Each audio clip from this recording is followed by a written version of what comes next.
2005. I've been in recovery now since July 4th, 2013, so I've been clean and sober for a little bit over 3.5 years. Like today, I have a good life. I'm a high-functioning human being. I'm back in college. I coach football. I work. I have peace of mind. I'm back in my family's life. I get a lot of positive stuff going on. Through decisions that I made growing up and choices that I made growing up,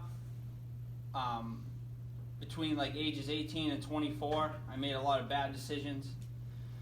And I just want to say one thing before we get going, that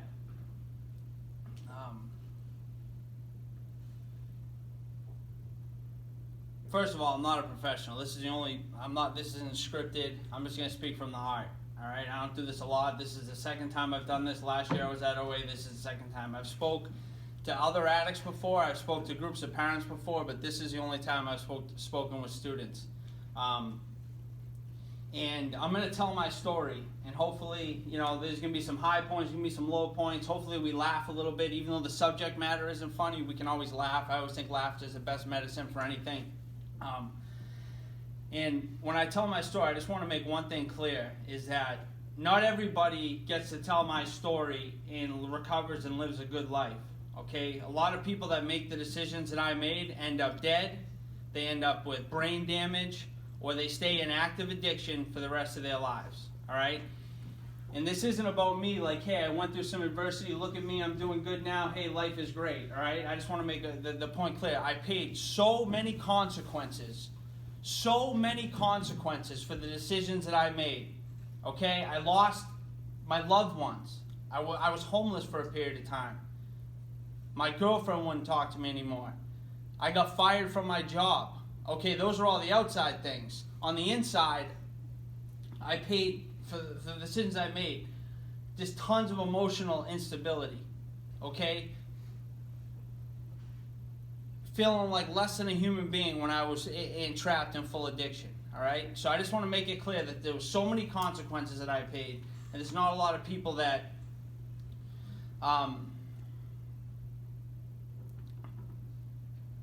not everybody gets to come out on the other side, all right? I'm a little nervous, can you tell? Yeah? Any of you guys get nervous before you got to speak in front of a group of people? You guys can identify with that? Good. I got one rule when I speak. You got to laugh at my jokes. All right? We good? All right. And the reason, you like to talk about feelings and emotions and thinking. The reason I get nervous up here and the reason you get nervous up here, I don't know if you know this, is I don't want to sound stupid. I'm worried about what you think, and what you think. And some of us want to be tough, like, oh, it doesn't matter what other people think of me. What other people think of me doesn't matter. I'm good at, like, that's what usually causes the fear. It's usually fear of what other people think, and fear of I want other people to like me. And last year when I was doing this, I wrote up here, just be honest. I had a little piece of paper, right? It was my 4th class speaking, so I go, I'm going to take notes before this class. I'm going to write stuff down. So I write, be yourself and be honest, right? And then I'm going to just continue to write notes and my pen runs out of ink. That was it. You guys are supposed to laugh at that one. There we go. All right. So my pen runs out of ink. It's like the story of my life. I always came to class. I was a kid in class. I was like, hey, can I borrow your pen? Hey, can I borrow your pen? You guys got a kid like that? Never comes prepared. Always leaves his book. But that was me. So I just got to be honest and be myself. I would give you guys that same advice. I grew up in Franklin, Mass. And I got to tell you, man, my early childhood, I have so many happy memories. And up until age 14, I love playing sports. I played sports my whole life. I played football, played basketball, I wrestled, and I played baseball. Okay, my father was always around. My mother could cook. She always had breakfast ready on Sunday mornings. We'd go to the movies as a family on Friday night. My dad would coach me in all my sports. My brother, who was 18 months younger than me, he was always playing sports. We went from field to field to field to field, and it felt like we were a very united family. My mother had 6 brothers and sisters who all lived in the area. My dad had 11 brothers and sisters who all lived in the area. So it was always like, hey, I always knew people around town. It was fun, you know. It was a very positive feeling.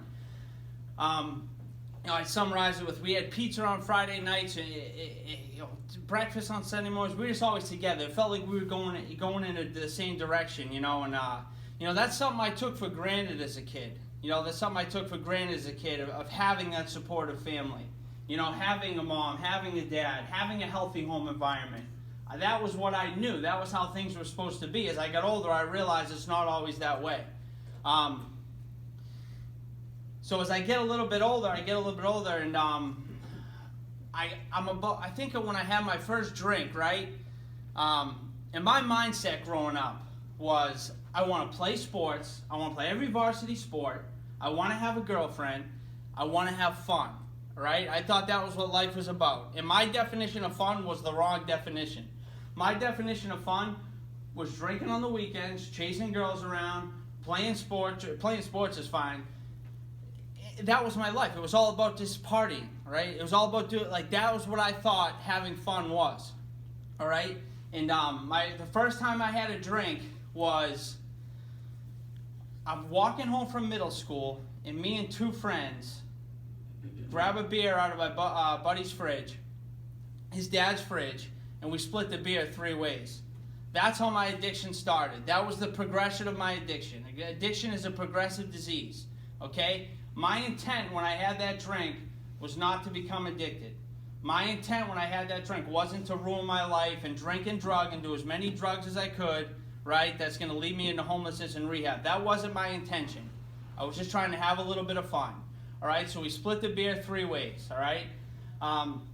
You know, I start to get a little bit older, and now I'm in high school. It's my freshman year of high school, and I think I started probably drinking once a month on the weekends, right? And when I drank, okay, I could never really control how much I drank, okay? Some people go out, they have one drink, very socially. They have one drink socially, all right? When I drank, I would always end up having 3 or 4, okay? 3 or 4. And in my mind, it was innocent. I'm just having fun, you know? I'm just having fun. And I started playing, you know, I was very active in sports, okay? That was something that protected me, looking back in hindsight, because I was around healthy people. I was around healthy teammates, coaches, okay? Franklin was a very, it was a good school system, very similar to this school system. It's a safe environment, all right? You have a support system. You have a safety net here, okay? You might not realize it, but you do. And as I kept getting older, I started to drink more and more, right? Now I'm drinking, instead of just once a month, now it's becoming part of my social life. It's like built into my social life, all right? And that's one of my biggest regrets, looking back, is how early I started drinking, right? If you ask me, hey, what are you doing this weekend? We had to have beer involved. There had to be some type of alcohol or substance involved, all right? And at that age, I would have told you it's normal. Hey, I'm just drinking. I'm just drinking. I said, my mom used to say, Derek, you better stop doing that. You're going to get in trouble. You're going to lose your chance to play sports. You're going to get caught. You're going to regret this. Ma, I'm just going out having fun. I'm not even doing anything wrong. What do you mean? I'm just going out and having a good time, right? And throughout my whole entire high school, the reason why I didn't get kicked off any teams and the reason why all this stuff is because I didn't get caught, all right? And you guys who aren't living right know exactly what I'm talking about. For any of you guys that are making bad decisions right now, the difference between the person who's getting written up in the paper for getting arrested and the difference between you is they got caught and you didn't. It was luck, okay?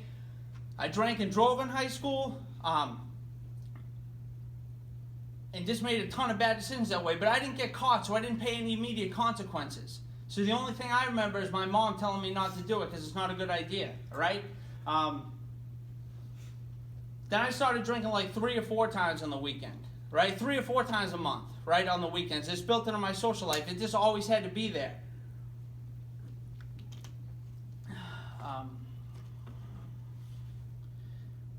Hey, just bear with me through this beginning part, because I usually, when I talk, I don't talk about the chaos. I usually, when I talk about what's going on in my life today and how I've learned how to deal with adversity.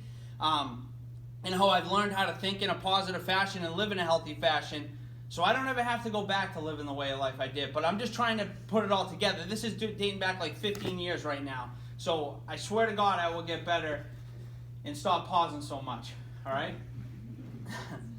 So I start drinking more and more and more, right? And then and I'm playing sports, so it's a healthy, positive environment, right? Now at the same time, okay, at the same time this is going on, all right? My father, who I thought the world of, I still think the world of today, he died in 2009, starts to dramatically change his behavior, okay? Now, I don't know what's going on. I'm just a 14-year-old kid, and I'm looking around and going, wait a minute, this happy family, wholesome thing that I was telling you about, that environment, started to change. My mother was always pissed off, okay, and my dad went from coaching everything, being there, throwing me batting practice like 4 times a week during baseball season, okay, to not being around anymore. And when he was around, he didn't look the same. He looked like a zombie, right? Now, I'm kind of getting away with murder right now. They have a little strife going on, so I'm just flying under the radar. And at the beginning, I think it's great. Hey, I can do this, I can do that. They're not really keeping that good a track of me, so I can start to get away with things, right? And what was going on was my dad had started using drugs again. And when I was a kid, my dad had been a heroin addict, okay? And I had no idea any of this was going on. But he started using drugs again. So that happy environment went from being very healthy to totally split up and cut in half. Okay, it was just it became unhealthy. All right, it was like a complete 180, and I didn't deal with that very well. Okay, I had a lot of emotional. I was very angry after I figured out what was going on. How dare my dad abandon us? You know. Because now my mom doesn't have that much money. All the money my family's supposed to have is going towards drugs. Okay? We're not doing anything as a family anymore. I'm coming home, my dad's either walking up to his room because he's high, or he's just ducking out because he doesn't want to be seen, and he's trying to lay low so he doesn't get any heat or catch any heat from my mother. Now some of you guys, that might not be going on in anyone's house. That might be going on in some of your guys' houses, or there might be some other type of conflict going on that you can see, and it might not be drug related. So I guess the point is, if any of this stuff is going on in your house, right, my first instinct was don't talk about it. Hold it in. Nothing bothers me, right? I had this armor around me. What's going on doesn't bother me. You know, I don't need help. They always say talk about, I don't know if they say share what's going on in your life. Talk about your feelings, right? I'm trying to hold it all in. I had a football coach one time say to me, hey, you know, everything going all right? And he wasn't the smoothest talker when it came to this stuff. He's like, hey, Dad, all right, man, I heard he's getting high. Something like that. And I was in the middle of the main hall, right? And I'm just like walking with all the kids around. And I just felt like, I hope no one else heard that. The only thing I cared about was, I hope no one else knows my dad's a drug addict. You know? I hope no one knows that because I was ashamed. And I didn't want people to look down on him. All right, and then I said, you know, I kind of like got pissed at him. I don't need help. I'm fine. I'm a 15, 16-year-old kid. My family's going to pieces, but I don't need help. Right? I can do it on my own.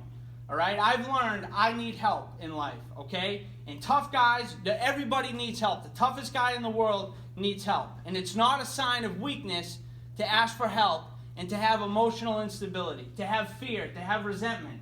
All right? To not always be. You know how some people like try to hold in their tears when they're crying? I said let them out. It's natural. It's natural to cry. You know what I mean? It's natural to feel your feelings. There's this guy, Jim Valvano. If you've heard the speech, if you haven't, type it into YouTube. Jim Valvano ESPY speech. Okay?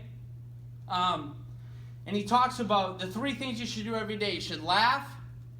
Okay? You should think, you should laugh, and you should have your emotions move to tears. Okay, that's a full day. He goes, that's a full day. To have feelings, you know. There's a sign in a lot of recovery meetings, shake hands with your feelings. Right? That means get to know yourself. Sometimes what people do is they start to deal with adversity, right? And they start to not to like how they feel, and they'll try to push the feelings away. Okay? Or they'll try to find something else outside of themselves that makes them feel better. Whether it's sports, whether it's a girlfriend, okay, whether it's drugs and alcohol, whether it's the guitar, whatever it is. You know, and I would suggest shake hands with your feelings. If you got something going on in your life, right, that you don't like, or you have some type of thinking pattern that's going on, talk to a guidance counselor about it. Talk to a teacher. A problem shared is a problem cut in half, okay? Ask for help. And I'll tell you what I'm doing right now, okay, is I'm asking for help. They tell me in my recovery, if I want to keep it, I got to give it away, okay? I got to help others. I have to recover, and I have to carry a message of hope to people who are suffering, or try to educate you guys so you don't make the same mistakes that I'm doing. So when I'm up here, right, they're telling me if I want to stay sober, I have to do this. What am I really doing up here? Asking for help. This is me asking for help. I'm telling my story. All right? So I got like mind fog going right now. And if any of you guys have questions, ask them as I'm talking. Make this interactive. Just ask the question. Bail me out a little bit up here. So I got all this stuff going on, and I start to like, instead of like trying to like deal with the emotions in a healthy way, I just act like nothing's bothering me, sweep it under the rug, right? And it was unhealthy, okay? So I started having all these resentments. I'm mad at my dad, right? Then I start having fear of everyone in the town's gonna know. Because in my mind, being a drug addict was the worst thing you could be. I thought drug addicts were weak. I thought they were stupid. I thought they were worthless. All these things. That's how I used to view drug addicts before I became a drug addict, okay? And I have all this fear around what other people think, right? Because I love my dad. I wanted people to respect my dad. I wanted to respect my dad, right? But now none of this stuff is happening, all right? So I keep getting older. I keep drinking and drinking and drinking. Now as I start to drink, right, now I'm waking up with bad hangovers, all right? Now I'm starting to get in fights at night, all right? Now I'm starting to spend more money on it, right? And now, man, I'm having a hard time getting this out today. You're on track.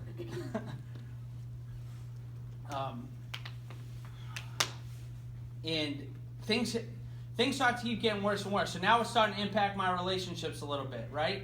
I played one football game with a hangover. I was a sophomore in high school. We were 2-7. We started off the season 2-0. I was a sophomore starting varsity. I was like, this is the best thing in the world. I was like, we are going to go undefeated. I was like, we'll be the best team in the history of football. We started the season off 2-0, right? We finished the season 2-9. We went on a 9-game losing streak. We lost every single game in the Hockomock League that year. And we didn't just lose them. We got beat like 32-0, 42-0. Oh, it was a horrible season. But so it's like week 8, okay? And the game gets supposed to be a Friday night game. It gets canceled on Friday night, right? So we have like a team pasta dinner. And the seniors that year, they were terrible leaders. Good kids, but terrible leaders. They were just booze bags. And the junior year, then the Saturday game, right? The Saturday game we're supposed to have gets canceled, right? So everyone's like, we're having a party at this person's house tonight. So everyone goes to the party, all right? And end up drinking the whole game, or the whole night. Wake up the next morning, got no energy, dehydrated, feel like crap, right? And it was one of the worst games I ever played. I got pulled in the third quarter, right? And most of the team did, right? But now it's starting to impact my life, right? Looking back, it was a terrible decision. I never should have been doing that stuff. And if I was living healthy from the get-go, that type of behavior never would have been acceptable. If I don't start drinking freshman year and I don't start making those bad decisions, right, I'm going to be focused on Friday night. I'm going to be focused on Saturday. And I probably would have been doing my homework and studying. I'm 30 years old and still in college, okay? That's not the ideal. I hope none of you guys have that game plan. I'm grateful I'm back in college now, but I hope none of you guys are hopefully like, hey, I'm a 30-year-old junior, okay? Should not be your goal. But these decisions, right, that I said, that's the consequence. I didn't play as up to my potential. Now, that seems like a pretty minor consequence, right? That, in hindsight of what you hear on TV, that seems like a minor consequence. But if you ask me, at that age, what's the most important thing in your life? I would have said football. Being a good football player. Oh, that's the most important thing in your life. What did you do the night before a game? Illegally underage. I got wasted. That's bad. You know what I'm saying? I had my priorities were out of whack even then. All right, so that's the first consequence. Happened for a couple wrestling matches. I beat this kid the year before 6-1. All right? And then it was a Saturday morning meet. It was a quad meet, right? I knew I was wrestling the kid the next day. He was one of the good kids. I was one of the good kids. And I'm going to go out and have 1 or 2 beers the night before, which I never should have been doing in the first place, right? I end up having 10, all right? And I end up losing to the kid. And my goal that whole match was do not throw up on the mat because I was hungover. So there's another impact, right? Not living up to my potential, all right? And then, what happened was, so all this goes, right? And I'm getting terrible grades, right? Because I don't need to do good in school. Eventually, I'll just become a good student. Anything you're going to be good at, most of the time you got to practice it, right? And eventually I'll just get into college, right? So I graduate high school. Oh, one last quick story about when I lucked out and not get where I should have been in trouble. I got 2 games left my senior year of football season, okay? And I got a fake ID at this point, all right? So I go, and someone's like, hey, can you go, after practice, hey, can you go grab me some beer? Yeah, sure. So I go to the local gas station, right? And I hand the teller my wallet, right? It was a young kid. The manager grabs my wallet, right, as I'm buying it, and pulls it in. This isn't you. He takes the ID out. He clearly sees it's fake, right? And I'm such an idiot that I have my real license right behind my fake ID, right? So he sees this, then he sees my real license, and he calls the cops. So now I'm sitting in that mobile gas station, right? And I'm like, I'm done. My mother's voice is repeating in my head over and over again. You should not be doing this. You're going to get in trouble. You're going to pay the consequences. You're going to regret this. And I'm just sitting there waiting. It felt like an hour. I'm like, come on, give me my ID back. I'm like almost in tears because I know my name's going to be in the paper. I'm going to be suspended, right? And my football career is going to be over. The thing that's the most important to me now, right? And look at what the alcohol and drugs and partying are already doing to me. And the cop shows up, right? He puts me in the back and he drives me home. He goes, do you think Coach Sid would be very happy with this right now? I said, no. He drives me to my grandmother's house. That's where my dad was living at the time. I said, take me to my grandmother's. Don't take me to my mom's, And my grandmother sees the cruiser pull up. She's looking out. She starts to cry. My dad's probably half in the wrapper. Don't do that, kid. He probably went back to doing whatever he was doing. I don't know, right? But I didn't get caught then, so I didn't see any reason to change, right? I would say, hey, I'd be more careful next time. Or I would pay the consequence for something, and it would scare me and behave good for 2 weeks. And then I would go back to acting like an idiot. So I get out of high school, right? And so at this point in my life, I'm not playing sports anymore. I got declined to every single college I applied to. Every single one. I'm talking state schools. Worcester State didn't even let me in. Bridgewater State. Those are actually good schools now. But I'm thinking those are the easy ones. Those were the shoe-ins, right? Because I had good SAT scores.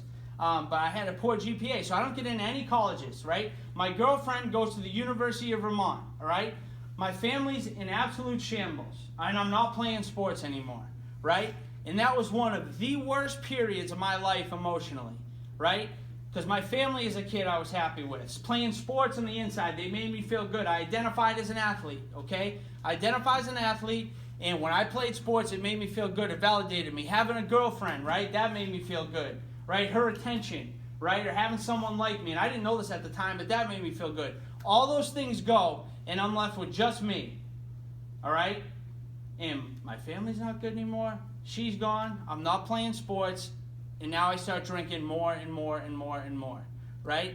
And I remember I started and I had never gone through this before in my life. I'm basically lovesick when she goes, right? I feel so lonely. And I'm like, I felt so weak as a man. I'm like, how can I possibly be going through this? And some of you guys might be like, what the hell is this guy talking about? And that's what I would have been thinking too if I was sitting here listening to this story, right? But life unfolds, these things start to happen, right? So now I have, she's not giving me attention. I feel alone, right? I'm jealous of her. I'm like, what's she up there doing, right? Because I'm insecure, right? So I'm worried about what she's doing because my overall fear there is I'm not okay being alone, okay? And other people, outside things make me happy. So I'm overly resentful, and I start drinking more and more and more. And I ended up going to community college for 6 months, 1 semester, and then I went to UMass Dartmouth. When I got to UMass Dartmouth, I failed out of that college as fast as I got accepted. My drinking took off, right? I was sleeping in until about noontime, right? Felt like I had no purpose in life anymore. All it was school. I was supposed to go there and play football, but I ended up playing baseball instead. But still, that wasn't enough for me. I was like I was half on the team, kind of. Like I wasn't fully invested in it. And there was one night where I'm drinking more and more and more now. So I took my first test. Probably might have been the only test I showed up for that semester. And I was still drunk from the night before. All right?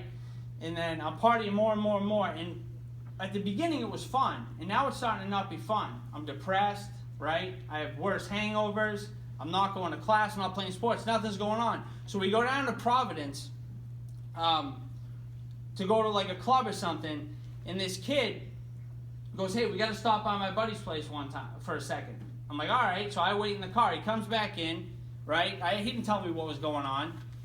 Reaches out of his pocket, puts something up in front of the visor. I'm like, what the hell is that? What do you got? I was like, what, did you go get Coke or something? You know, I had no idea. He's like, yeah, I did. So I'm like, oh. Like, you know, it's like one of those moments of truth. Now, this whole time, I just drank. And I stayed away from drugs and alcohol because I knew what they had done. I stayed away from drugs because I knew what they had done to my dad. Now I'm starting to think maybe you should just try one. I got that one part of me saying, don't do it, don't do it. We all know that voice. And the other part of me saying, give it a shot, you know, give it a shot. And he's like, what, you want to try something? I'm like, no. And then 5 minutes later, I'm like, well, maybe. Now, I've got all this stress going on, right? And I don't like how I feel, right? And I'm starting thinking, you know what, maybe I'll give this a shot, right? And once again, my intention is not to keep doing it. I'm just going to do it once. So I ended up doing that line, and I started doing Coke on the weekends now. I probably did it once a month. And if I had more money, I would have done it a lot more, all right? So now my social life consists of drinking a lot, and now I'm starting to mix in hard drugs, right? I fail out of that school. I go back home, right? And I went back to what was comfortable. I called, I'm living at home again, and I know something's wrong, right? And I'm just trying to get myself out of it. And I call up the guy I played for in high school. I said, hey, you got any coaching spots open? And he said, yeah, sure, come down. So I start coaching again. So I went back to what was comfortable. And I actually had like a good little 6-month stretch. I was coaching again. I was started exercising again. One of the other guys I coached with helped pay for me to get back into school. So I started commuting to Bridgewater State. I got like A's and B's for a semester or two. I was coached. Things were going good. Things started to look up. And then a turning point in my life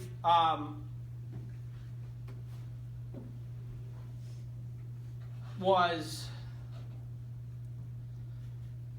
I went to a family party at this restaurant called the Rome Restaurant, all right? And I had a cousin that was there, and I looked up to this kid. And he's not a drug addict. He very rarely even does drugs, or probably ever does drugs, to be honest with you.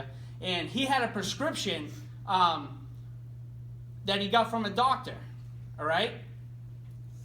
And he goes, hey, you want a couple of these? And he had him a little baggie. He goes, you want a couple of these? And I'm like, nah, I don't do pills, right? And then he goes, come on, everybody likes these, right? And I had no idea what they were at the time, right? And he put 2 Perk 5s in my hand, okay? And those are opiates. You guys been talking about opiates? So those are painkillers, right? And today I know they're heroin in a pill. They're heroin written on a script, right? So I take the 2 painkillers, right? I'm like, hey, so I didn't even know what they are. And I have like 2 beers that night. And I felt good on the inside. And I go, wow, I didn't get drunk. I didn't get hungover. I didn't get in any fights. I didn't get any screaming matches. I go, I feel these things make you feel pretty good because they connect to your endorphins, right? And they give you this positive, it's a fake high, right? It's a false sense of security that wears off. So when I say they make me feel good, that's the lie that they work on your brain, right? They're supposed to be for severe pain. And I'm talking severe pain, not like a toothache or something, like really bad pain. That's when you're supposed to take them. So I take them, right?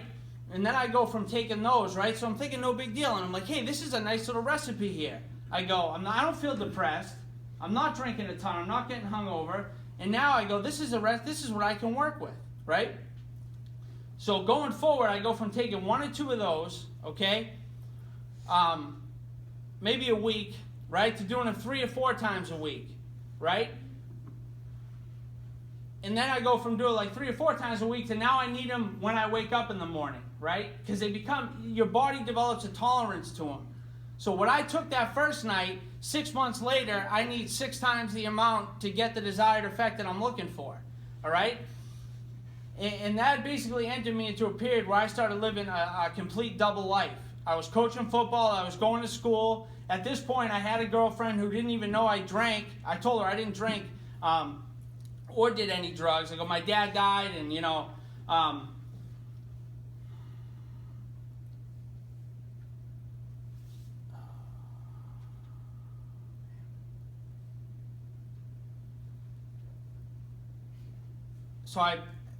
sorry man, this is like 8 years ago and I have not told this story in a while. I should have taken notes.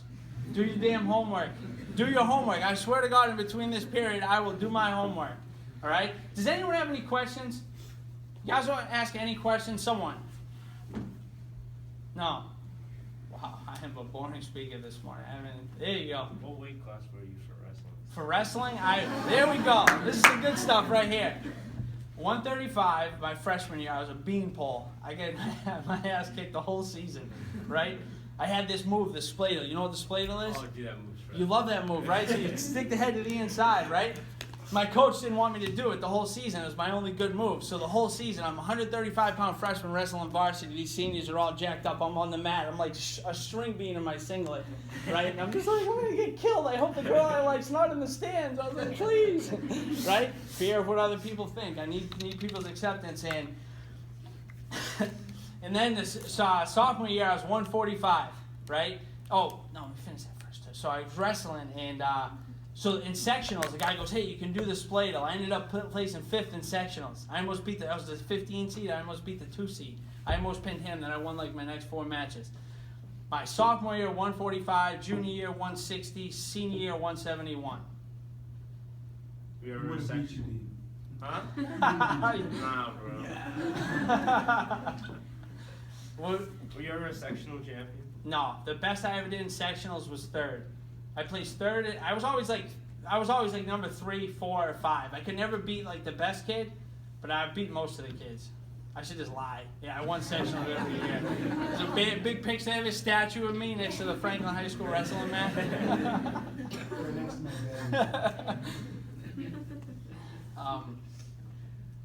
So I start. Anyone else have any questions?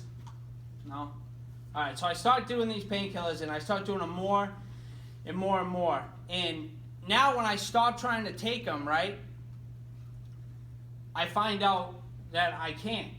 All right, and this is what makes me an alcoholic and a drug addict is when I really want to stop, right, and I don't want to do this anymore, I don't have the ability to stop on my own. I need help, all right? And the other thing that makes me an addict is once I start taking it, I cannot control the amount that I take, all right? So the willpower that I needed to get on the wrestling mat, right, and compete for 4 years in front of people, you're one-on-one, right? My uncle used to say, Derek, you should just apply the same thing you did to wrestling. The same attitude towards your addiction and beat it. And I'm like, but you don't get it. I couldn't apply that same power because the drugs had warped my mind so much. And they were controlling the thinking, the decisions I made, all right? And what I realize now in hindsight is when I was taking them in the first place, I was taking them to drown out the fear of that Jess didn't like me anymore. That was my girlfriend. The fear of what do people think about my dad because he's a drug addict, right? The resentments I had towards him. I was so angry at him for letting my mom down and letting our family down, right? And then that anger and resentment turns into self-pity. Turns into you're a jerk, you're a jerk, you're a jerk, you're a jerk. Then it turns into poor me, right? Self-pity. Oh, life isn't fair. Things aren't going my way, right? And there's a difference between self-pity and feeling your emotions. Self-pity is very detrimental. Self-pity will isolate you. Self-pity will keep you chained to the past. Self-pity will tell you you're not good enough. You can't. All right? So now all these things. So that's the whole reason I was doing it in the first place was to drown out those emotions. So now when I try to stop taking them, right? I was like a raw nerve ending. Right? They were important to my survival as oxygen were. Like I needed them to get through the day. Then I see what it's doing to my life. I'm going, wait a minute. I go, I'm spending all my money on it. Now at this point, I'm showing up late to practice sometimes, right? And at the beginning I go, I'll never do it before practice. I'll never do it before practice. You were coaching. I was coaching football. I'll never do it before I coach, and I'll always wait till after the game, right? So then at 6 months later, I'm doing it before practice. I'm doing it right when I wake up because I need it to function. So now when I stop trying to take it, right, I'm like a raw nerve ending. Like what made me feel good and what I believed made me feel good, it was a lie, was no longer there. So I don't have an ability to function, right? Now all those same negative emotions that I was pushing to the side since age 14 on through and never dealing with anything and never dealing with adversity, that was all starting to crop up, right? And I was always full of fear when I came off them, right? I felt like a part of me was missing, right? And what would happen was I might stay sober for a week or 2 weeks, and then I would always end up going back to them because I didn't like how I felt. I was restless, irritable, and discontent without them, all right? Because that's how what they do is they wire your brain to think differently, right? And I'm not kidding you. Like, what are you all doing right now? Every single one of you guys is breathing oxygen, right? You're like, if you don't get it, what do you start to do? Start to panic. I need that. I need that. I need oxygen to survive. Well, that's what those pills and the heroin did to me at the end. Okay? I needed them to survive. And when I didn't have them, in my mind, they were important as oxygen. And that's a scary place to be. All right? And it's a place nobody wants to be. And that's the subtlety of drug addiction. It'll creep up on you. Innocence. I'm just drinking. I'll just do coke here and there. Oh, I'm just taking 2 pills. Right? Every single one of those decisions led me to the point where I was. And then I basically end up breaking up with my girlfriend, getting fired from coaching. I showed up to the banquet high. I showed up late and I left early. And I fell asleep on my way there twice at the wheel. Right? I was high as a kite. Right? And I'm going, oh, I can't go in like this. I can't go in like this. Oh, I go, I'll get a Red Bull. That'll fix it. I show up looking like a zombie. And I felt on, and I just ended up leaving early. The next day I got a call. I was no longer welcome to coach at the school. Right? And I just threw the phone across the room, started crying. I'm like, look at what this is doing to my life. Like, look at what this is doing to my life. I'm losing everything. And I ended up switching over to heroin because the amount the painkillers were doing for me, the amount of money they were, and they weren't as readily available. There's full-time heroin dealers out there that you can call like that. Painkillers, you got to come from a pharmacy, or you're usually another drug addict is selling those. You're getting them off someone you were using with. All right? So I don't have time to wait for that anymore because I need this stuff right away. So I start using drugs. At the beginning, I'm just sniffing it. I'm just sniffing it, right? I'm just sniffing it. Another lie. I'll just sniff it, right? I keep going and going and going, right? I end up living in a homeless shelter for a month. My mother kicks me out. I get clean for 20 days. I get a job. I try to put the pieces together again, but I don't get the help I need that was in rehab, so I end up using again. And everyone always says, well, how do you ever stick a needle in your arm? How can you ever get to that point? I'm going to tell you how you get to that point. My car gets repossessed. So now I can't go drive to go pick up the drugs that I need, right? And now I need to start calling someone else to drive me. Well, what do you think someone who's driving you down there is going to charge you? In normal life, they charge you. So you ask someone for a ride, Uber is going to charge you a fee.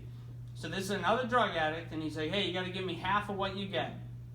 So now half of what I'm already out of money. Now I got to split the stuff in half, right? Now the half, all that I needed to get high, right? Now I'm only able to do half of it, and it's not getting me to where I need to go. And I've seen plenty of people do it before. I've seen plenty of people use a needle before. But I'm not going to do that. I'm not going to do that. And I'm like, I'm going to have to start doing this. Like, I don't have, in my mind, I don't have another option. I can't stay clean, and I'm not getting high anymore, right? The first time I went to do it, I had it all set up, and I was in a Shell gas station parking lot by myself, and I'm just crying. I'm going, what the hell are you doing? What are you doing? What are you doing with your life, right? And this is the powerlessness, right? I wanted to stop. I genuinely wanted to stop. I didn't want to let my mother down. I wasn't trying to fail out of college. I didn't want to lose my coaching. I didn't want to lose all this stuff, right? But it had me. This drug had me, right? I ended up not doing it that time. A couple weeks later, right? We go cop dope. Me and my brother now. He had been using before me, right? We go cop dope, and it's not the stuff you can sniff this time. There's only one option. I go like this, you know, and no, don't do it. I wait for it. I go back into my room for a half hour, fighting it. Finally, I just said, you know what, fuck it. I go like this, turn my head away. He puts it on my arm, and 2 seconds later, I was on the ground. He goes, how do you feel? I go, warm. Boom, right out, shaking on the ground. The first time I did it, I overdosed. So that was the powerlessness. That was the crap that let me down. You help me out a little bit? You've heard the story before.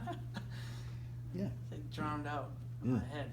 How did you fund, when you talked about the money, what were the things you did to keep funding? At the beginning,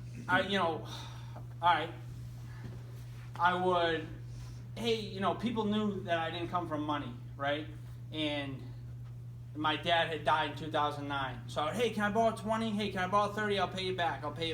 And I started paying people back at the beginning. One time I got a refund for my college loans for like $2,300. That helped me out for a little while. I was always borrowing money from my mother at the beginning, asking her for it. Hey, I'll pay you back, right? Then it went from then I started taking my mother's debit card, right? When she wasn't looking, driving down, get money out of the ATM. Then as it continued to progress, I started going into stores and stealing merchandise. And I would return the merchandise, and I would try to get money for it. Or I would sell stolen merchandise to people. Or I would just try to rob the drug dealer, It was horrible. It really was. And it just, it just led me down a terrible path.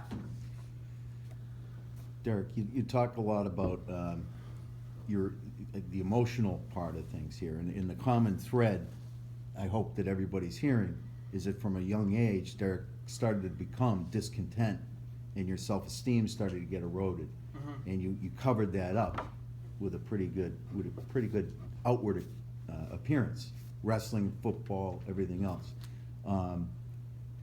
I think one of the reasons why Derek's having trouble going back is because, and this is a question, you're a different person now, and you've left that behind. What was that? What was some of the defining moments that changed you from that irritable, discontent, low self-esteem guy to somebody who can stand up in front of people and talk like this now? All right. So all the chaos goes on. I end up homeless and in rehab, right? So now I'm finally in a supportive environment. Rehab was the safest and healthiest place I had been since I had since I was probably 16. And early on in rehab, there was a couple instances where I tried to buy drugs and it just didn't work out, right? And this is having luck, right? And so I ended up going back to the rehab at night. I had a court date in Milford, Mass. So I went home, and I was like a month sober right now, and I had not tried to do anything in 2 weeks, so I was starting to feel pretty good, right? I go to the court date. Everything goes fine. I go back to my mother's house, and I see her keys sitting she's planning on driving me back to the rehab in a couple hours, and I see her keys sitting on the counter, and the thought came to my mind, like, take those keys, drive to Woonsocket, Rhode Island. Take those keys, drive to Woonsocket. You're 20 minutes away, you're 20 minutes away, you're 20 minutes away. And I'm on the couch, and I'm kind of fighting it, and I don't want to do it. I go on the back porch, I just started crying. She comes out, she goes, what's wrong? I go, I just got to get back to rehab. I'm not safe here. And in my mind, right, I'm so mad at myself. How can I be having those thoughts? Because a month before, I got in a very bad car accident. I totaled my mother's car. I got life flighted, right? I almost lost my arm. I got a big scar here, hit the artery in my neck. I got taken in the helicopter to the hospital. That's what originally had sent me to rehab. So I'm waiting for this counselor to tell me, how can you be thinking that? You shouldn't be thinking like that. Drugs are bad, yada, yada, yada. And I go to him, I told him the story, and he goes, and I'm waiting for him to yell at me, like I did something wrong. He goes, great job. You're a drug addict and alcoholic who wanted to use and didn't use. He goes, that's a huge step. He goes, now you know when you have that thought, like I had 1,000 times before and acted on it, you never have to act on it. You can ask for help. I told my mom, then I'm talking about it at counseling. So I was in that, I was in a safe environment where people were giving me help, and I'm talking about what's going on. I'm talking about it, I'm not holding in, so I was able to overcome that obstacle. And then I ended up staying sober for 8 months when I was in that rehab. That was in 2011. And then, how much time do we have? You've got another 12 minutes. 12 minutes? So then, 45, you got 3 minutes. 3 minutes? Yeah. All right. So long story short, I was in that rehab, right, for like 6 months. And things were going great. Now, the week before I got out of the rehab, I was working the front desk job at a gym, okay? When I first started working this front desk job at a gym, I had no self-esteem. I couldn't talk to anybody. I probably still had track marks on my arm, right? I'm 24 years old, homeless in rehab. The gym I'm working is in downtown Boston, the financial district. Girls are coming in dressed to the nines, right? So I'm homeless in rehab, folding towels for minimum wage, just like I planned it. That's exactly how I wanted my life to unfold. And these beautiful girls are coming in, and I'm scanning the card, and I'm just like, I got no chance. I'm like, they think I'm a loser. They're not thinking about me, but I'm so full of fear, and I'm nervous, and I'm uncomfortable in my own skin. Finally, my boss is like, Derek, you're at the front desk. He's like, you got to talk to these people. You got to smile. You know, you got to greet them as you come in. So finally, like, I'm like, hey, how you doing? You know, I'm all nervous, right? And then, like, I'm 3 months sober, 4 months sober. I'm lifting weights. I'm getting counseling. People are teaching me how to think healthy. And as people come in, I start to develop relationships with some of the clients that are coming in now. And, hey, how you doing? I'm starting to talk to people. I'm developing a relationship with coworkers. Life's starting to look good. And then there's like a week before I leave that rehab. And when you leave rehab, you're really supposed to like stay close to recovery, keep going to meetings, keep going to counseling, stay focused on your recovery, build a strong foundation so you don't end up relapsing. Like keep growing and building healthy lifestyle habits. So this girl, Kerry, who I had the hots for the whole time I was working there, she used to wear these leggings. She comes up to me and she's like, actually, no, this is what happened. She's on the treadmill, right? Guys, I recommend using this one. She's on the treadmill jogging, so I'm walking by and I hit the speed up a couple notches and I just kind of keep walking. So on her way out, she's like, hey, what are you up to this weekend? And I'm like, you know, right away, I'm like, not too much. Like, I'm not going to tell her, like, I'm going back to rehab. I'm like, I got some stuff going on, you know, but I'm not really sure. And she goes, come out to the bars in Southie. And I'm like, I can't really do it this weekend, but maybe in a couple weeks. Hold on, just let him finish this. Right? I wish I told this earlier. I apologize, guys. So we end up going on a date, right? And I start making decisions based off making her like me. So I take a job, I do this, I do that. I end up relapsing 2 months later because I put my recovery on the back burner and I started reaching for outside things to make me happy again. I come into contact with this guy 2 months later after I relapsed. He goes, Derek, your problem isn't drugs and alcohol. That's not what makes your life unmanageable. Your problem is your thinking, your fear-based thinking, resentful thinking, your self-pity, your selfishness. He said, these are the things that make your life unmanageable. All right? And guys, sorry, that was not a very good delivery of this message. But you know what? Hey, if you fail in life, get back up and give it a shot again. Hey, guys. Have a good one.